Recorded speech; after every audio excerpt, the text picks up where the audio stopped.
With me in the studio is Lakendra Tooks. She's a writer, comedian, entertainment host, and right now she's traveling with the Immersive Van Gogh exhibition with Exhibition Hub as their host. Welcome to the show, Lakendra. Thank you, Abby. Thank you for having me. I was really excited to hear that this was coming to Denver because I've been jealously seeing other people like in this space. Mm-hmm. It is an exhibition that's been touring since 2017. It's had millions of visitors around the nation, and so now it's landing in Denver. This is an exhibition. It's not just paintings on the wall. It's really reimagining these almost like worlds. It's immersive, and there's a few new features that are happening with the Denver debut. Yes. For instance, the letters room. You know, before we had phones, we communicated via letters. And, you know, sadly, Van Gogh, he had some mental health struggles. He spent a lot of time in asylums. He had a really close relationship with his brother. He wrote a lot of letters to his brother, and we were able to reproduce those, translate them. They were all in French. And there's a room where all of the letters are displayed on the walls, and we have we don't know what his voice sounded like, but kind of our imagined voice of Van Gogh reading these letters, which I found that to be super interesting.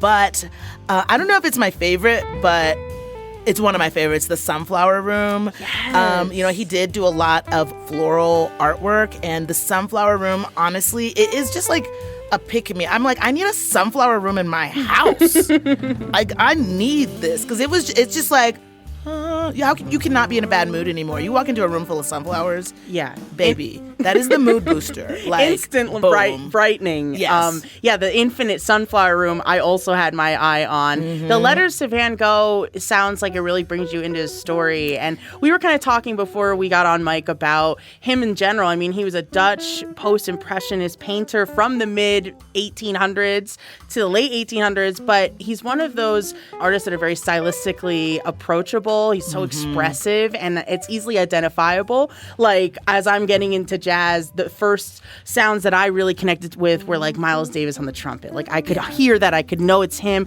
or, you know, the way that Billie Holiday phrases. So I feel like the public, even if they're not like art enthusiasts, they already are connected with his story.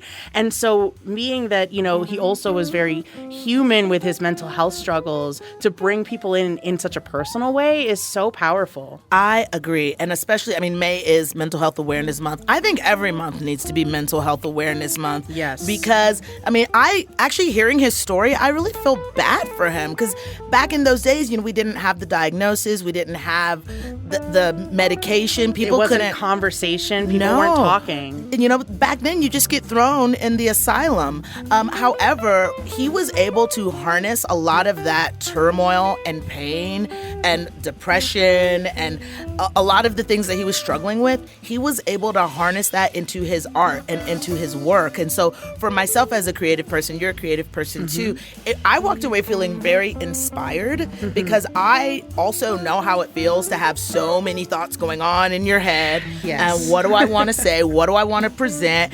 I'm also a perfectionist, so everything has to be just so. And I think that what a lot of us can take away from this is to let go of all that and to just do your thing, because your thing is going to have an impact on this world. Like, the thing that you have to offer, the way that Miles Davis can play that trumpet, nobody else could play it like him. Exactly. The way that Billie Holiday could sing, no one else could do it like her. Imagine if she had sat there and said, well, no, it's not perfect, you know? I feel like a lot of us do that. And we drive ourselves crazy doing that. And it's like, you know what? No, just do your thing.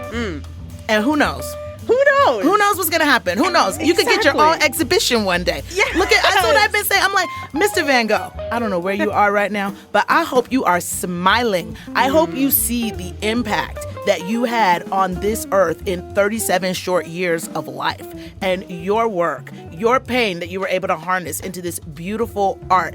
It's still impacting the world today. So I find that to be incredibly inspirational, and I hope other creative people can walk away feeling super inspired by that. I love that so much. Speaking truth, LaKendra, Yes! thank you so much for sharing that, because honestly, as I'm seeing the really intentional ways that we're bringing his story to life, from those letters to this lifelike hologram where you get to speak with the artist. Yes. It's immersive. They call it an immersive experience for a reason. I think it's really going to trigger all of your senses, because you're obviously the visual is beautiful. But there's music, there's a score that was specifically created for this exhibition. Ooh. The music, it complements the art so beautifully. I feel like this is great for all ages. I mean, I don't have kids yet, but I would totally bring my kid to this, especially if I had a child, anyone who has a kid who's creative, artistic. Sure. I think this would be really impactful for a creative kid who 100%. Might feel misunderstood or might feel weird.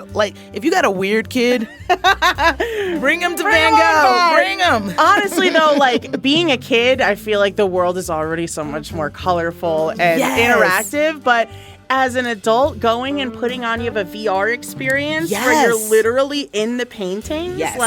That's got to be incredible, not only for kids but adults too, to be inside of it and really seeing it. And I feel like there's some animated moments to kind of bring it really to life. Movement. Definitely. Because movement's so much of his style anyway, with the way that he did his brushstrokes. I love the way that the technology pairs with this in a way that makes it just really cool and interesting, and just helps you just see it in a different way. We could all Google Starry Night. We could all Google any of his works right now. However, I think you just really get to experience it. Like you said, it's we're in it. We're in it, yes. You're in it.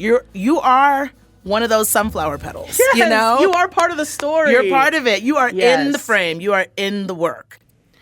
LaKendra Tooks, we were both just getting so excited about being a part of the artwork of Van Gogh through the immersive experience. That is opening this weekend in Denver. It's Denver debut. You can find out more at vangoghexpo.com/Denver. And right there, you'll find all of the details, including the great new features for this exhibition. A new room, 360 views, VR, it's all there.